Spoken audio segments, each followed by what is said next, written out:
When do you know that you've learned everything you had to learn to achieve success?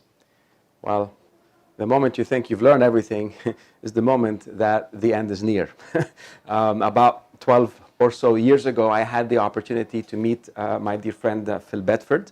And I'm thinking I've had more than 20 plus years experience in sales at the time. I can, go up and, go into my business development mode, from what I've learned, a lot of the years of experience. And then I realized, he shared with me one thing that made me realize, do I really know everything I know? And the nice thing is it's just an ever-ending evolutionary process. And today you're in for a treat. I'm here with Phil Bedford. How are you, Phil? Fantastic to be here, Ramez. Hi, everyone. And Phil, just tell us a little bit about yourself and how is it that you grabbed my attention 12 years ago so that we can spend more time learning from each other? Oh, blimey. So, look, about myself, I'm known as the Rebel Networker. And the main reason for this is, over the years, I've been in real estate, recruitment, exhibition stand sales, and I'd always been the top salesperson. But the interesting thing was I'd never attended sales training. Now, a couple of years later, when I did attend sales training with this man here, I realized I didn't know what I didn't know, and I wish I had attended sales training previously.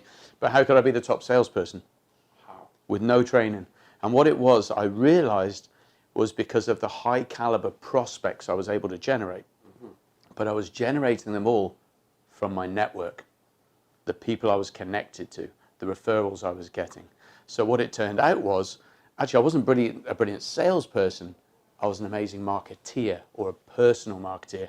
And what I think that did is it enabled us both to suddenly realize, hold on, there's a whole area of expertise here that if we can marry the two together, we got something super powerful. No, absolutely. And it's very, very spot on in terms of when we really start analyzing how we get business and why we get the business. And here you're talking on something that for some of our audiences, they might think, 1 second, what is the difference between a network, between a referral, between a lead? And can you elaborate a little bit more on that for us? Well, the answer to that is it is rather large, the difference between all these different elements of what I call relationship marketing. So relationship marketing is anything where it comes through people. So, I mean, there are going to be ways that we can show people they can learn all the intricacies of this later. But at the end of the day, as a human being, you can generate your own opportunities through yourself, through a conversation. Or people can refer and connect you through their networks, but this all comes through people. And I think what we're going to try and do here is just keep it really simple. Probably one of the best ways to explain, I think the difference really, where people get confused is, they don't really understand the difference between sales and marketing. And I think you have a perfect example from our history that explains that. Right. I think, thank you for asking that. And so let me just share the story. About, I don't know, maybe 6-7 years ago, there was a good friend, someone that introduced me to this gentleman. His name is Khalid Ghurab. Khalid is a really good friend. Khalid came to me and he wanted to get some advice on how do you, at least his own diagnosis was, I need sales training. I need sales training. So when I started talking with Khalid, he's a successful entrepreneur, business owner. At the time, he's in coaching. I started asking him questions. Okay, is it how many clients you speak with? What's your conversion ratio? What is the challenges? And it dawned to me that he's not talking with people.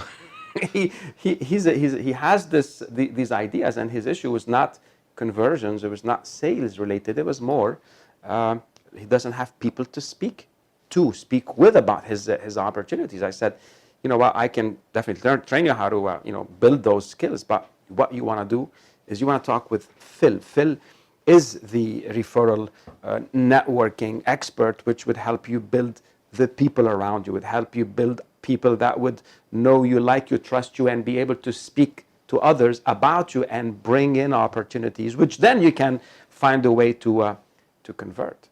And I, I introduced you to him, and then what happened? Well, I mean, if I carry that story on, I think the interesting thing when Khalid relayed it to me, actually, he said, he gave all the credit to you, Ramez, because part of consultation as a sales professional is, do you need my services? Yeah. And if you don't, well, who can help you, which enhances your personal brand, right? And he actually came back to me and he said, Ramez was so funny. He says, because he did the consultation and he actually said to me, Khalid, you don't have a sales problem. And Khalid's like, yeah, but I haven't got enough clients. He's going, you don't have a sales problem. When you're in front of the prospects, you close them because you're so good at that. He's like, oh. He says, you don't have a sales problem. You have no one to sell to. You have a marketing problem. And that's why I always recommend you guys. I say to my clients, are you in front of enough people and you don't have the ability to close them? In that case, you need sales training, Ramez. If you're not in front of enough of the right people, you have a marketing problem. And of course, a lot of people don't understand marketing. And the thing is with marketing is there's only two types of marketing. You can pay or you can get it for free. And everybody knows the paid one. The free one is what we're here to talk about today. Networking, relationships, word of mouth, referrals, direct prospecting, social media from a free perspective. Phil, I remember this so one of the things that Phil spoke to me about that nudged me is like, how much time do you follow, how much time it will take for you to convert an opportunity. And in typical business development, sometimes by the time you identify an opportunity, you find the key stakeholders, you're able to present your solutions, negotiate. This can take a significant amount of time. And of course, in that process, it's about building trust, building relationships. They are evaluating other opportunities. So the chances of things actually working out, you have to make sure that you cover all your bases, and that takes a lot of work. And in some occasions, it's not a walk in the park. You don't walk into a client today and walk out tomorrow with a six-figure opportunity, right? So basically, Phil asked me, he said, Ramez, imagine if you had these people, so it's like sometimes just to get in front of a prospect, it takes a lot of effort and time, and everyone has a phone, and if you build enough rapport and trust with someone, would they be able to pick up that phone and make an introduction, get you in front of an opportunity by saving you a gazillion amount of time, effort, energy, and where you're standing on the shoulders of that relationship, standing on the shoulders of a giant, and automatically it's almost instant connection. I think, people are listening to this now, right off the back of what Ramez is saying, really. Can you think of one person who's connected you to a prospect, and it's literally just been introduction, boom, boom, business. Absolutely. Now, what if the majority of your clients were coming that way? What would that save you in terms of time, fun? You could be with your family more, less stressed. Bosses are happier. If you're a boss, you're happier. But the thing is, people don't have enough of that. And I like to think of it in terms of, imagine your favorite rock stars coming into town. Whoever's that, Mariah Carey or whoever. And they're up on stage, and you got the whole crowd down there all trying to get up and say, Mariah, Mariah, notice me, notice me. But everyone's down there fighting. Well, that's what everyone's like looking for business, trying to get into companies. You're fighting with other people's sales teams. Everyone's got the same skills. They're all going for training. They're all spending money, and you're fighting, going, Mariah, Mariah. The really smart person is the one who knows the manager or the doorman, and they can just arrange an introduction. But most people don't have those contacts. So what we need to do is actually build a plan to have those contacts. And this is the thing. Most people can't be bothered, or they don't know how. But the people that can be, life's easier. That was a really great analogy, Phil. And, one thing that comes to mind, sometimes people that you meet will call you. So I've had someone giving me a call, and they want me to introduce them to this big opportunity. But I don't really know them very well. I don't really trust them. Now, they think that because we had 2 or 3 conversations, and it was casual conversations, that I'm just going to spend my time, effort, energy, resources to simply open a door. Now, I'm not being selfish. I'm being cautious because I don't know them. I don't know how good they are. So if I open the door to them and they're not as good as they say they are, guess who will my friend, what will my friend think? What would my contact think? So any tips on that? Oh, that's a great one. And I know for a lot of people like you as well, Ramez, who'd like to help people, when someone asks and you're in that dynamic, it actually pains you because you kind of want to help. And I have to guide the person to say, okay, help me trust you more. And there you've got the point, you see. Someone like you spent years, and one of you here will have spent years building your credibility as a professional and as a person. And the thing is, you can lose that credibility in a heartbeat. If you recommend somebody to someone that you care about and they do a bad job, your reputation's shot. All those years of Ramez being this guy I can go to and gone, right? And the thing is, if you don't believe me, you would never. Imagine if a stranger came up to you and said, "Can I borrow your car?" Mm-hmm. Would you give them the keys? Excuse me? Yeah, would you give them the keys? Mm-hmm. But I've met you 3 times. Can I have your car? No. And yet they're asking you to put your reputation on the line, something that spent years to build. Mm-hmm. So this is the thing. If you lend them the car and they bring it back 3 days later with an empty fuel tank, you're going to lend them the car again? Probably not. But if they bring you the car back with a full tank, maybe a thank you card and some flowers or a meal for 2, are you going to refer them again? So this is the thing. It's number one, will you or can you get referrals? But secondly, the way you look after it when it happens and the way you appreciate it. So this is what I'm starting to kind of, what we're starting to unpack here for our people is for our audiences is, do you have a clear enough, I'm going to call it relationship building strategy, and it's not building a relationship because you're going to get something in return. You know what I mean? In other words, you might do it because it's going to pay back. Cool. And transactional relationship. Transactional relationship. The principle of reciprocity, by Dr. Cialdini, talks about people will want to repay back what they were given. So if you know this and you proactively start giving to people. Now, if you're giving with the intention of receiving, I give and I'm waiting, what am I going to get in return? So this is transactional conditional. It's like I'll only keep giving when I get. Yet, by utilizing the law of the principle of reciprocity and genuinely finding sincere ways of helping others. Like Khalid, for example, is it about making a sale today or is it about making a relationship? And Khalid, by the way, because of that experience he's had with both you and I, trust has gone up. He's referred me opportunities. He's referred you opportunities because now we've put him under. We've lit up a certain area in his understanding that helped him say, "Wow, thanks, Ramez. Thanks, Phil," and that just keeps building that trust and that relationship. So,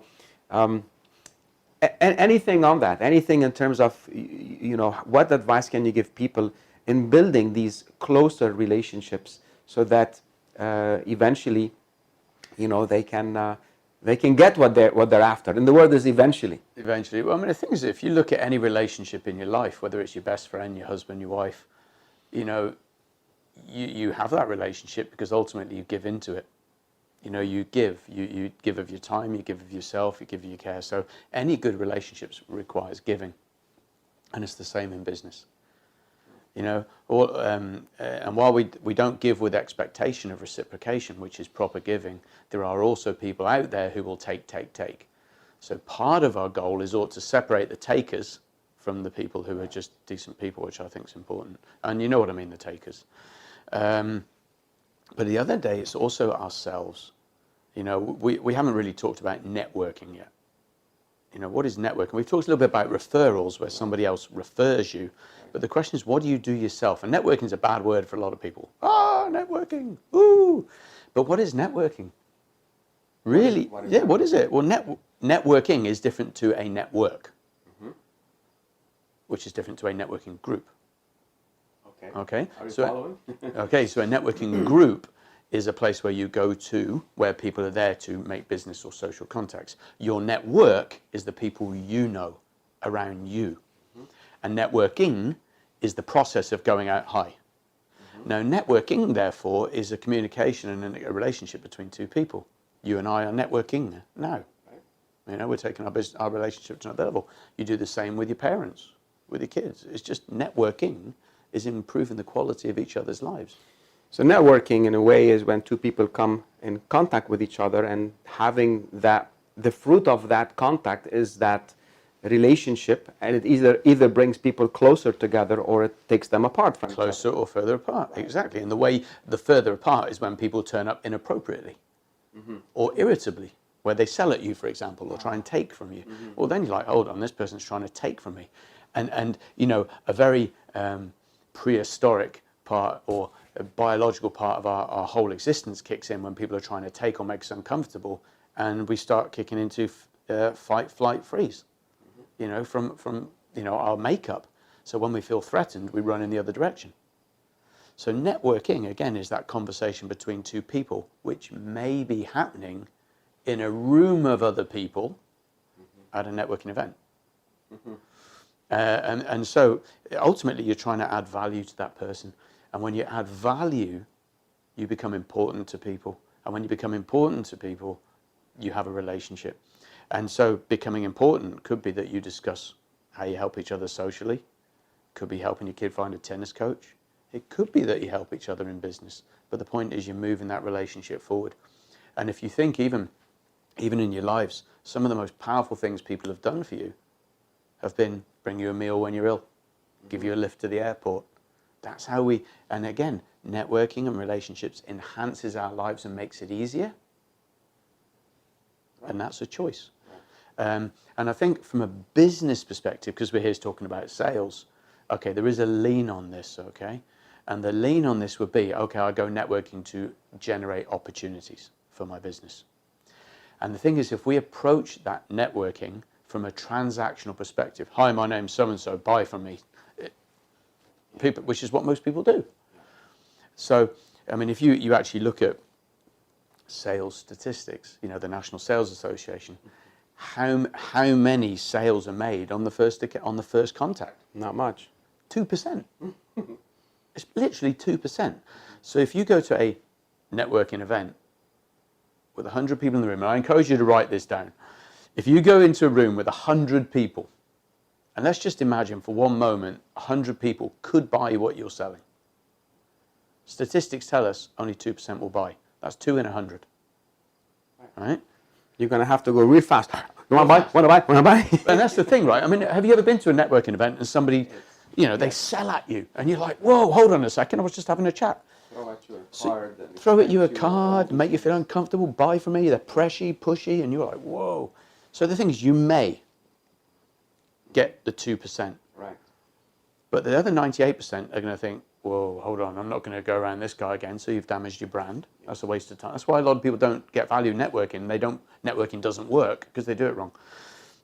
But what's the chat? How many people do you actually speak to at a networking event?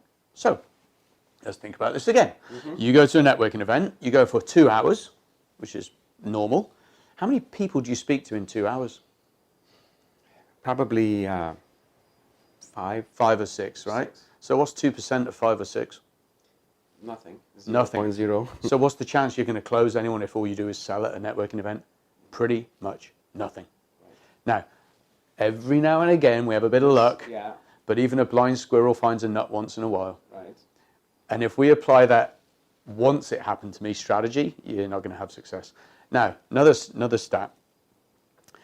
If you meet that same individual between 5 and 12 times, now interestingly enough, during COVID this changed, it doubled. Right. But between 5 and 12 times, that same person, and you meet them again and again, but you're not heavily selling, and it's still that person that was in the market for your service, should the time be right. Statistically, 85% will buy from you. Wow.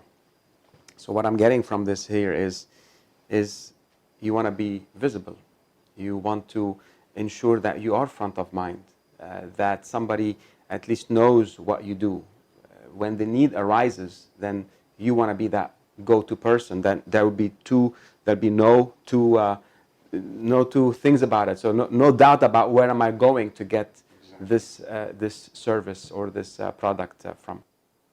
You got it. And the thing is to make the second contact, the third contact, the fourth contact. Okay, this is aside from normal sales follow-up, which I know you guys do a great job of. You know, you contact follow-up, all the communication, schedule it, all that kind of stuff. Let's just take that to one side. We're just talking about the networking side at the moment. So I'm applying sales figures to networking for those people who treat networking like a sales thing. And as you've said, so again, if we go back to these events, and you've gone to the networking event once, but then you go back again because you've joined it. So this could be your rugby club, could be your book club, could be your BNI group, if you're in a certain network like BNI. Your church network. Could be your church network, whatever. But the thing is, you're there. And what you're doing is you are a positive, contributory member to that group. You're not there to take. So when people are ready, they will come to you. But you just need to keep turning up. And most people don't turn up regularly because they treat networking like scorched earth. I turn up once. I sell to everyone in the room. I take the business cards. And I go. That network was useless, so I won't go back. Let me try the next one. Same strategy. So people go from one to the next to the next. You know what? This networking thing doesn't work. Well, actually, it does. You don't know how to do it. You don't know how to do it. You didn't work at it. You didn't work out how to do it. And by the way, I used to be just as bad. Right. You know, as much as I had these relationships and I was doing well, my boss, when I joined the company, said, Phil, I want you to go to this networking group and here's your business cards. And make sure you give your card to everyone, get theirs, come back to the company, send them all a message and call them all. So even though I was doing well from my network, he was teaching me how to prospect like I was a cold caller. And none of them worked because he didn't know as the boss how to network. And when the boss doesn't know how to network, obviously the salespeople don't either. Phil, I'm going to take an angle. You said something that triggered something with me maybe like a few minutes ago. You talked about networking. You talked about meeting people. You talked about colleagues. And I want to go there today. Sometimes we are surprised why maybe we get a certain treatment by our colleague, whether it's being treated in a good way or not in such a good way. I'll give you an example. When I worked in a big multinational, there was something called shared services. So the people working in HR or supply chain or many of the shared or even accounts or accounting, they're not dedicated for my business unit. So I needed to get a share of their mind. They were providing the service for me and to many other business units. And I think some people struggled. To get support from these shared services. And if I go back to my let's say point, it's how do you? I guess the same would apply. That networking, that relationship with colleagues from work, as it does apply with people that maybe you meet in a network, right, in a networking event, and you build this relationship slowly but surely. At work, it's kind of like a forced relationship. You both have to show up there, and you both have to be there because you both work for the same employer. And then how can some people get more, let's say, interaction and support from certain individuals than others? So again, I know it's going around the same topic, but I'm just trying to put things in perspective for individuals who might be employed, working inside of an organization, and they feel that people owe them stuff. You got to do this because I'm in sales, or I am the boss, or I am the this. But that doesn't really work like this all the time, does it? Do you know, I think at the end of the day, there's a number of different ways you could go on this one. But there's a couple of things that jump out at me. One is everybody in the company's in sales. Whether you're the receptionist, the driver, the GM, the CEO, the salesperson, you're all in sales. Because at the end of the day, you bump into people and you represent that business. So people move towards a sale or away from a sale with every interaction with your sales with your team. From that, it's so what I'm getting from that is are you leveraging the potential contacts that your team is having with their networks? 100%. There's actually a case we had with a Centre who was a receptionist in a company in the United States, brought in 45% of the new clients. Receptionist. Right. Why? Because of the people she hung around with in her spare time. So she was leveraging her network and doing more than the salespeople. Wow.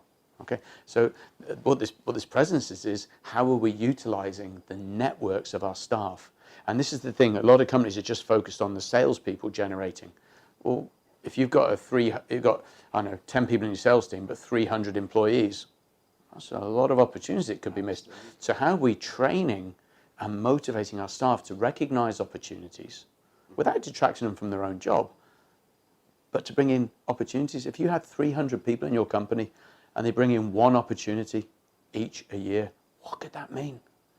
I'm going to pause you there for a second. Phil, I am not a salesperson, is what people in accounts will say, or people in supply chain will say, or people in marketing will say. I'm in marketing, and that is a big phobia for individuals. I think when we're asking people to go and generate opportunities, right, they think it's a very complex thing. Yet what I'm hearing is it's not. It's basically being a human being, caring about another person, leveraging the existing time that the individual is spending in their network, being I would say, being who they are, being a good person, helping someone, and in an indirect way, having some structure that allows the person who we're interacting with remember certain things. So when that need occurs, the trust is there, and then, as you said, they give you that back door. They'll just bring this to you, and quite sincerely, I'll tell you, this was something that I had not thought of, having come from selling, from direct sales in North America, selling knives door to door, building multi-million-dollar teams, working as a sales training manager for Asia, Africa, Middle East for a company like Unilever, and then comes Phil and just gives me this wow. He just shares this little insight. Now, it's not about sharing the insight that matters, it's what you do with that insight. And then realizing, resisting this information or actually embracing it. And that's why today Phil is here. I realize that anything that we can do to share these ideas and maybe peel one layer, peel another layer, and to me what comes out here is, just as you would have, let's say, a certain number of calls to do a day.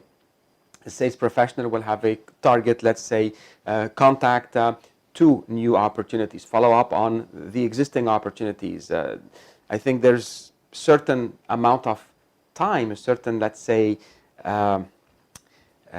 activities that a sales professional can do to build these relationships. Give someone a piece of chocolate today. Bring someone a flower. Say a nice thing to someone. Give someone a compliment. And because those are all deposits. These are all deposits in a relationship that you have with someone. And you know what they say, when is the best time? This is the famous quote. When is the best time to build a roof? When it rains, before it rains, or after it rains? And the answer is before it rains. So are you building that roof? Are you building these relationships? And that was another one of these triggers. And it's all about being 2 steps ahead. And you can only do right things when you're taking care of people. One of the business, I love the values of the company I worked with, the knife company, Vector Marketing and Cutco, and the leaders, all of them. We always, and I got. Basically, that was instilled in me. Always do what's best for the people. If you do what's best for the people in your business, the people will take care of the business. If you don't do what's best for the people, guess what? well, then something not so good will happen, because then they'll go elsewhere and they won't take care of the business. So that's just a whole bunch of things here. I think there's something anyone's listening to now, which adds on to this whole thing of adding value. And you can also think of networking as investing in your own future, right? I mean, working for the company, getting all the revenues, great, fantastic. Do it, brilliant. But what about you? What's your next step? Most of us don't stay with companies 50 years or 60 years. There's always a next step somewhere, right? And here's the thing. If you can build that network, it will make your life easier. Okay? As a result, you can generate clients, do all that. But if your life is easier, more efficient, more effective, you can solve problems, have answers, get leads, you become healthier, you become less stressed, you turn up better at work, your social life is better. This is for you. The benefit is work. Now, there's one extra benefit to this. Ever been through a recession? Ever had your company say marketing budgets are dropping? Ever had threats that you're going to reduce the salespeople? Or the salespeople left have to produce more with less leads because the company are running out of business? Your network is recession-proof.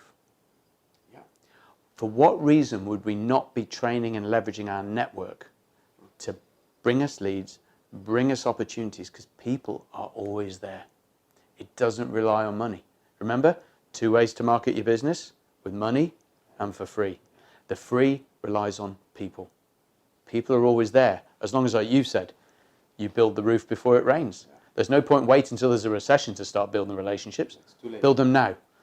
Because no one ever tells you when there's an emergency going to come. When anything happens like that, it hits you. Boom. You need to be ready.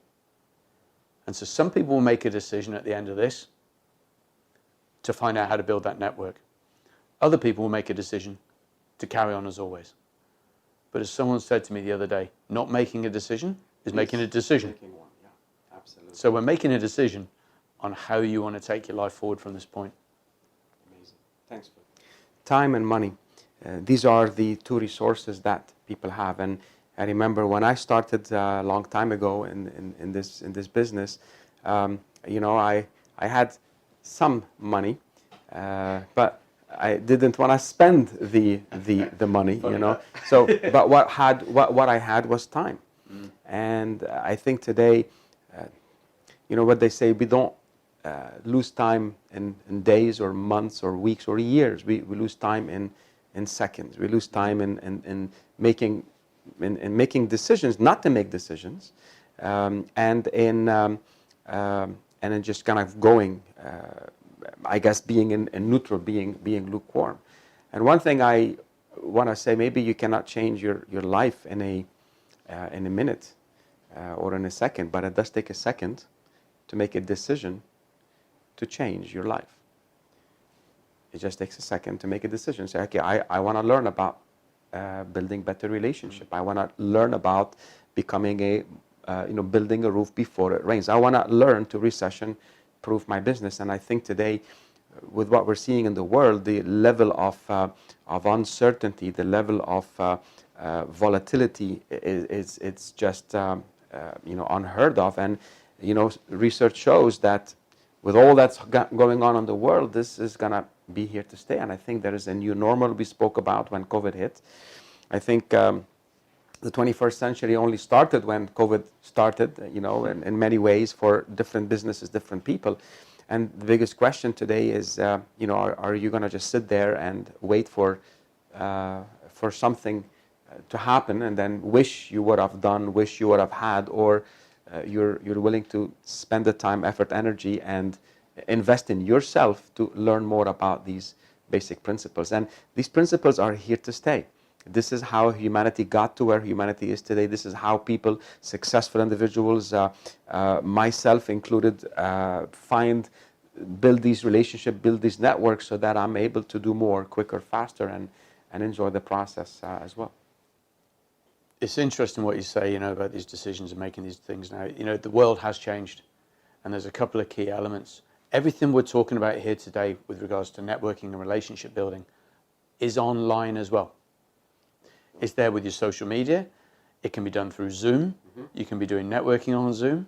So everything we're talking about now has two different outlets. Absolutely. In a way it never really had before. So when you say online, you mean I can build relationships online, as opposed to connecting with someone on LinkedIn and then next thing is sending them a message to sell at them, or asking them to taking something where you haven't deserved it, you haven't earned. That's just taking cold calling online. Yeah, taking cold calling on these social networks, and that just kind of in a way makes people more angry. So it just gets people more upset when you bring this, as you said, cold calling into the social media channels.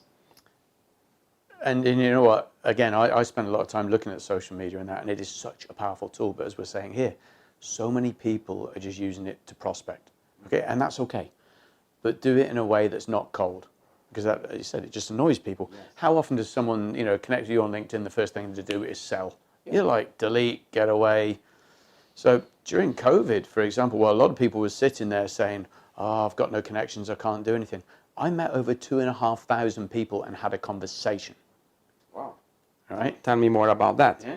So I would meet people on LinkedIn, connect, but instead of selling, I'd invite them to a Zoom networking where it was free.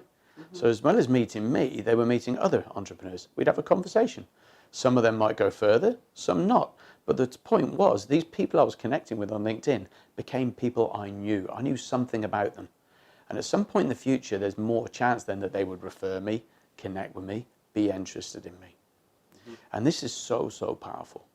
How we're using that. Now, we talk about the world changing. And I think one of the things people haven't realized is the whole COVID experience has brought back real relationships. People have been moving online for so long. We don't need handshaking and networking because we have social media, we have the telephone, we have Zoom. We don't need it. Wow. And yet, we would have been connecting during those lockdown periods with family members, for example, or with friends on Zoom, having meals together, playing cards together, all the things we did. So we've been seeing them. Right. So think about how often either you did this or you saw someone do this. The minute they met in the real world, even with their masks on, they were like, "I just need a hug." So why? Because we've been communicating, we've been doing our meals. If we don't need it, what is so special about that hug? What is that extra thing that a relationship gives us? And we know anyone who's really into sales and NLP and all that knows that there's just much deeper ways of building rapport and connecting and getting people to care from us. So this means that we do need to be able to network online. We can leverage that for efficiency, but we still need to be bringing on the off-world thing and using both. And in my experiences, people are using one or the other. Yeah, a lot of great insights in here. So again, as sales professionals, as business owners, entrepreneurs, sometimes we get busy in creating our product. We get busy in refining the product, coming up with a marketing or sales plan, strategy, managing people, so try and kind of be focused inward. And this is all important. The one thing though that we end up forgetting is none of that matters unless a sale is made. And none of that matters unless relationships are built, unless enough people know about us and have a goodwill to refer us, recommend us, get us in that back door so that effortlessly we can drive things forward. So it's, in a way, it's a balancing act. And I can tell you, anytime invested time building better relationships. And by the way, I think one of the fallacies out there might be is like, okay, do I have to meet 2,500 people in a year like Phil does?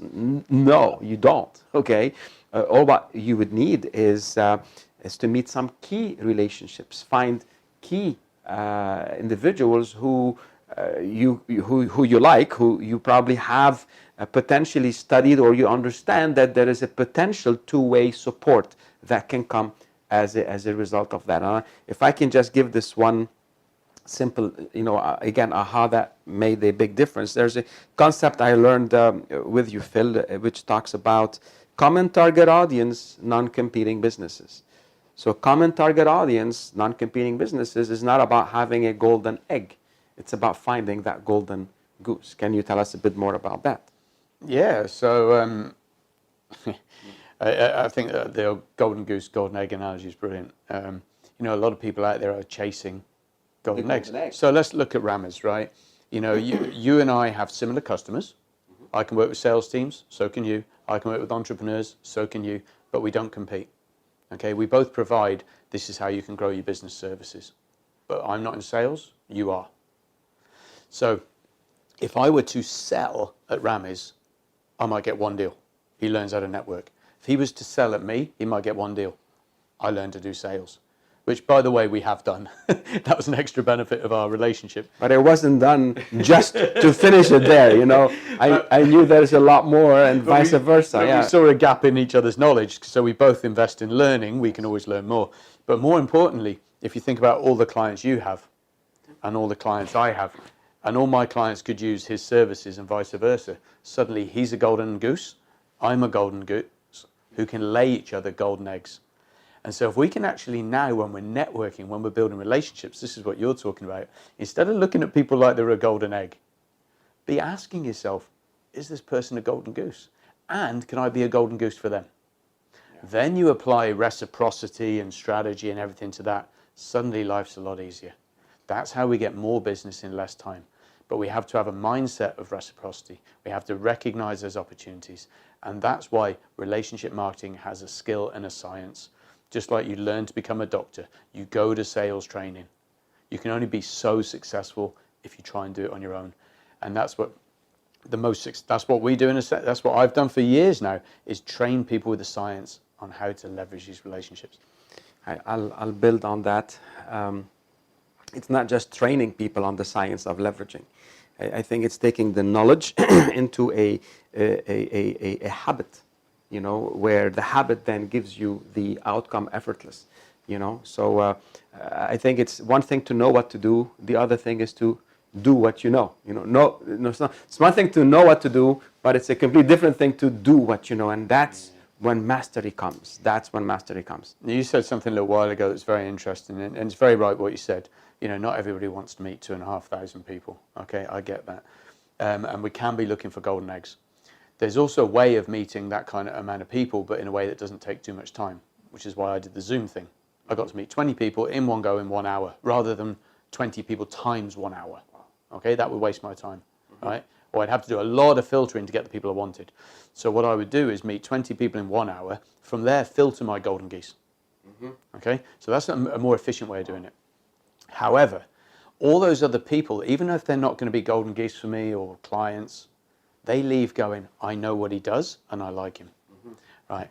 So think about that. If you can get as many people as possible liking you and knowing what you do and thinking you're good, the following could happen. I have to tell you a story. Go ahead. I was sat there outside a coffee shop with a gentleman who was looking to join my coaching. And I sat down and he said, Phil, tell me what you do. What can you do for me? And I thought for a second, how did you get here, John? He said, well, he thought for a moment, he goes, it just seemed that everywhere I went, when I said, how do I grow my business? People said, you have to go to Phil. I said, well, that's what I do for you. Everywhere people go, they need to know that you're their solution. That's called positive word of mouth. And that is a strategy. Wow. Yeah, that definitely is a strategy. And the biggest question is, how can people learn more about these strategies? I know we've talked about sharing some complementary resources. Can you tell us about the 2 ways that people can maybe learn more and, I would say, discover, you know, more about the tools that can be available for them through spending possibly more time in learning about this art? You know, Ramez has kindly asked me to offer some of my tools to you guys for free. So what we've done is we've developed 2 options for you. Number 1 is the 9 ways you can monetize or get your network to start generating money for you. So there's a set of free tips, including the 1 mistake nearly everybody makes. And we've heard a whole bunch of things today. I can, and you can imagine there's 9 more. So there's some great value for people to discover or uncover, what could they be missing out on. Oh, and by the way, the one biggest mistake we didn't even talk about today. We just talked about other big mistake. The other one is, and this is me. I told you I used to be one of the top salespeople in my companies. When I got introduced to the science of relationship marketing, because I was the top salesperson, because I've been networking, I've been trained in networking groups, I honestly thought I knew it all. I was like, what can you teach me? Then I got introduced to the material that's generated by Ascentive, and I sat down and went, wow, actually there's a massive gap in my knowledge. I don't know it all. So what I've developed is a brilliant quiz. And what this will allow you to do, again for free, is you can take the quiz. It will hit you in a number of different areas, from your networking to your referral marketing to your online, and it will give you the reality of where you currently stand in terms of leveraging networking, relationship marketing to grow your business. And if anybody off the back of that wants to speak to me and say, okay, this was my score, I'm not happy with it, what can I do? Of course, happy to help. Amazing. Thank you so much, Phil. And this really is just another segment here with the Academy, where, again, thinking a bit about how do we add value, how do we keep bringing more valuable content. And again, today was another one of those, helping people sell more, sell faster, and profitably. Until next time.